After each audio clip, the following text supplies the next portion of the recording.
High, welcome back to the channel সবাইকে। যারা তোমরা আজকে আমাকে প্রথমবার দেখছো, হাই গাইস, আমি ঝলক চক্রবর্তী রাহা। এখন আছি কলকাতাতে, আমরা ঘুরতে এসেছি বারাণসী। তো আজকে আমাদের ডে 2 ইন বারাণসী, যেদিন আমরা বেরিয়েছি সাইট সিন করতে। অ্যাকচুয়ালি সাইট সিংয়ের অনেক রকমের অপশনসই ছিল। আমরা আজকের এই ট্যুর প্যাকেজটা সিলেক্ট করেছি, যেখানে আমরা দুর্গা মন্দির যাব, তারপরে সংকট মোচন মন্দির যাব, ফোর্ট যাব, সেইগুলো। তো প্রথমেই আমরা এসেছি এই শিব মন্দিরটায়, যেখানে 108টা শিব আছে, আর তুমি নিজেই বাবার মাথায় জল ঢালতে পারবে। তো সকালবেলা আমরা স্টার্ট করেছি এই মন্দিরটা দিয়ে। তোমরা দেখতে পাবে এখন আমি এই যে শিবের মাথায় জল ঢালছি। তো বারাণসী পার্ট 1 ব্লগ কিন্তু অলরেডি আপ আছে চ্যানেলে। তোমাদের কেমন লেগেছে ভিডিওটা আমাকে জানিও। আর যদি ভিডিওটা এখনও না দেখতে পারো, আজকে ডেসক্রিপশন বক্সে আমি লিঙ্ক দিয়ে দেবো, তোমরা কিন্তু দেখতে পারো। এখানে রাধা মাধবের মন্দিরও মূর্তিও ছিল, সবটাই ছিল। 108টা শিব ছিল। আমরা ঘুরে ঘুরে দেখছিলাম। আজকে সকালবেলা আমরা 2টো টোটো ভাড়া করে বেরিয়ে গেছি। আগের দিনই আমরা টোটো ভাড়া করে নিয়েছিলাম যে কত নেবে পুরো সারাদিন সাইট সিন করাতে। তো অ্যাকর্ডিংলি তোমরাও যদি বারাণসী আসো, এখন অনেক কিছু সিস্টেমও চেঞ্জ হয়ে গেছে জানো তো। যারা আগে এসছিল তারা বলতো এখানে অনেক মার্কেট আছে, তারপরে অন্যরকম একটু ছিল, বাট এখন তো জানোই সিস্টেমও অনেক জায়গায় চেঞ্জ হয়ে গেছে। তো সেরকমই আর কি। আমরা গিয়েও দেখলাম যে ওপেন মার্কেট খুব বেশি যে বারাণসীতে আছে তা না, বাট আমরা অনেক শপিং করেছি। সব কিছু তোমাদের জন্য আপলোড করব, সব কিছুর ব্লগ আমি করেছি। সো ইয়েস, চিন্তা করো না। তারপরে আমরা বেরিয়ে চলে এলাম। এইটা হচ্ছে দুর্গা মন্দির। এখানে না ভেতরে অ্যালাউড ছিল না ফোন, তাই ফোন নিয়ে যাইনি, বাইরেই রেখে গেছিলাম টোটোর মধ্যে। ব্যাগ জুতো সব কিছু টোটোর মধ্যেই রেখে গেছিলাম। আমরা সবাই মিলে সেজেগুজে আজকে বেরিয়ে গেছি। সকালবেলা আমরা ব্রেকফাস্টও করিনি, একটু পরে গিয়ে ব্রেকফাস্ট করব। তারপরে দেখলাম যে অন্য লোকে ফোন নিয়ে গেছিলো, তো আমিও বেরিয়ে এসে টুক করে একটুখানি ফোনটা নিয়ে তোমাদের জন্য যাতে একটু ক্লিপ নিতে পারি সেই জন্য নিয়ে গেলাম। ফোন অ্যালাউড ছিল না বলে আমরা সব ফোন রেখে নেওয়াটা অ্যালাউড ছিল না বলে ফোন রেখে গেছিলাম। তারপরে গিয়ে দেখছি অন্যরা ফোন নিয়ে বেশ করছে। তো আমি সঙ্গে সঙ্গে বেরিয়ে একটুখানি ফোন নিয়ে যাতে তোমাদেরকে একটু দেখাতে পারি ক্লিপ নিলাম। ওখানেই পাশে দোকান আছে, তোমরা যদি চাও ছোট্ট ছোট্ট শিবলিঙ্গ নিতে পারো, অনেক রকমের যদি সোভেনিয়ার কিছু কারোর জন্য গিফট নিতে চাও নিতে পারো। তো আমার মা এখান থেকে নন্দী নিল, 2টো নন্দী নিয়েছে মা এখান থেকে। আর এই শিবলিঙ্গগুলো দেখছিল, প্রাইস একটু হাই বলছিল, তাই ওখান থেকে আর ওগুলো নেওয়া হয়নি। 2টো ছোটো ছোটো নন্দী নিয়েছে মা।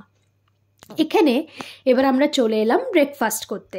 ওই যে টোটো 2 দাদা ছিল এখানে, ওনারাই যেখানে যা ভালো সেখানে ওনারা নিয়ে যাচ্ছে আর কি।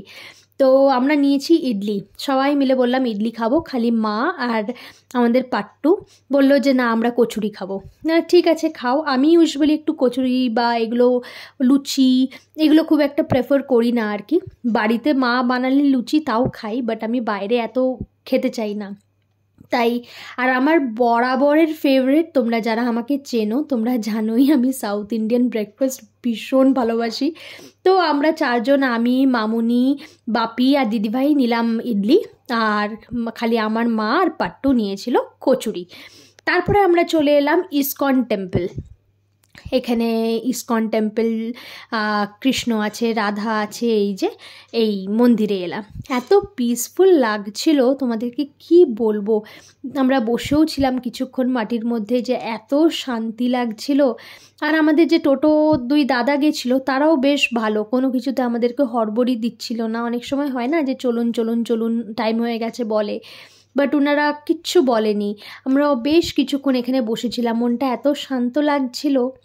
তারপরে ওনারা নিয়ে এলো আমাদেরকে এই যে হান্ডির মধ্যে চা বানাচ্ছে সেখানে। উনি বলল এইটাও নাকি এখানে খুব ফেমাস, আর এইখানে এই দাদা নাকি চাটা খুব ভালো বানায়, খুব সেল হয়। যেটা গোলাপের পাপড়ি দিয়ে বানাচ্ছিল, দেখলেই তোমরা। মাটির ভাঁড়ের চা, একটু এক্সপেন্সিভ, বাট হ্যাঁ খেতে কিন্তু ভীষণ ভালো ছিল। চা 25 রুপিস করে এই চাগুলো।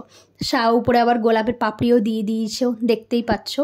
এগুলোই তো মজা বলো, সবাই মিলে এই যে বসে চা খাচ্ছি, ব্রেকফাস্ট করছি। একটা ট্রিপে গিয়ে কোথায় কি কতটা দেখতে পাচ্ছি তার থেকেও বেশি এই যে ফ্যামিলির টাইম আমরা কাটাচ্ছি, এটাই তো মেমোরেবল হয়ে থাকবে, তাই না বলো? অ্যাকচুয়ালি কী হয়েছে, বাবারও তো পায়ের সমস্যা, মায়ের মামুনির সবারই পায়ের সমস্যা আছে এই বয়সের সাথে সাথে, যেগুলো হয় আর কি।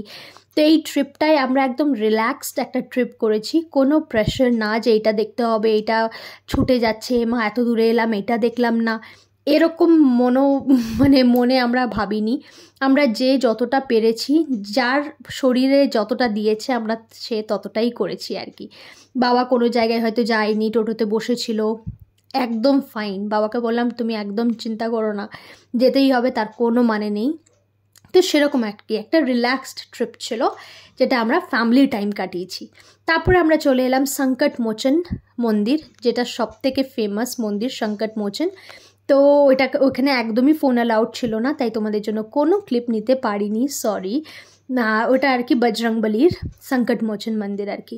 ওখানে ঢুকেও যে কী শান্তি লেগেছে তোমাদেরকে বলে বোঝাতে পারবো না। যাই হোক, এখন আমরা টোটো করে টুকটুক করে চলে এলাম বেনারস হিন্দু ইউনিভার্সিটি। এই ইউনিভার্সিটির ভেতরেও আবার একটা মন্দির আছে, সেই মন্দিরটা অনেক দূরে আর কি। ইউনিভার্সিটিটা এত বড়, টোটোতে আমাদের অনেকক্ষণ সময় লেগেছে ওই মন্দিরটায় যেতে আর কি। যেটা ইউনিভার্সিটির ভেতর দিয়ে রাস্তা দিয়ে যেতে হবে।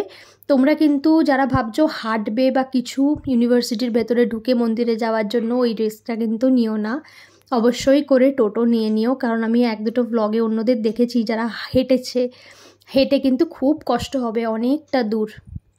যাই হোক, চলে এলাম মন্দির। সব জায়গায় গিয়ে ইউজুয়ালি তো সব জায়গায় মন্দির, তো এই যে চলে এসেছি, আমরা পৌঁছে গেছি মন্দিরের ভেতরে।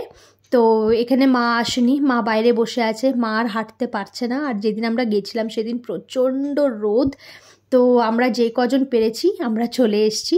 আর এটা যেহেতু কলেজের ইউনিভার্সিটি ক্যাম্পাস, কেউ গান গাইছে হালকা করে বসে, কেউ ড্রয়িং করছে, ভীষণ ভালো লাগছিল।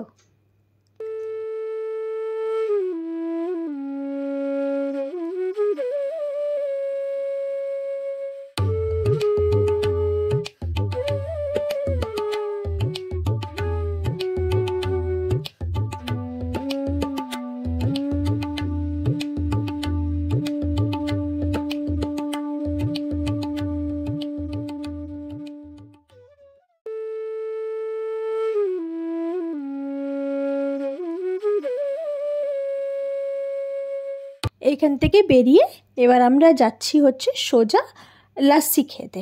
বেনারসে এসছি, এখনও তোমরাও হয়তো দেখেছো যে আমরা লাস্সি ট্রাই করিনি। বেনারসের যেটা সব থেকে ফেমাস রাবড়ি লাস্সি, সেই লাস্সিটা ট্রাই করতে এখন আমরা যাচ্ছি। এই টোটোর দাদাই বলল যে এখানে খুব ফেমাস একটা লাস্সির শপ আছে, উনি সেখানেই আমাদেরকে নিয়ে যাচ্ছে। So let's try out Banarasi lassi. আমরা লস্যি খেতে এলাম, দুটো গাড়ি করে রাবড়িওয়ালা লস্যি তোমাদেরকে দেখাচ্ছি, দাঁড়াও। कितना करके लस्सी? 50। এখানে লস্যিটা নাকি খুব ফেমাস, শিবপ্রসাদ লস্যি ভান্ডার, তাই এখানে এলাম লস্যিটা খেতে, দেখেই ভালো লাগছে।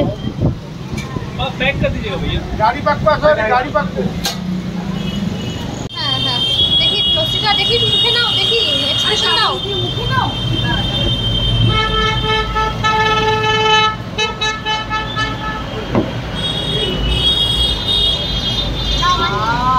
ভালো গো মামনি, কেমন? সত্যি ভালো খেতে, সবার মুখে শুনেছি বেনারসের লস্যি। और एक हाँ हो गया কথা হবে না, আমরা হরিদ্বারে তো খেয়েছি। কেমন লস্যিটা? দারুণ না? দারুণ দারুণ, তবে ঠান্ডা হলে একটু ভালো লাগে। বেনারসের লস্যি পুরো মালাই দেওয়া, পুরো মালাই দেওয়া, দারুণ টেস্ট।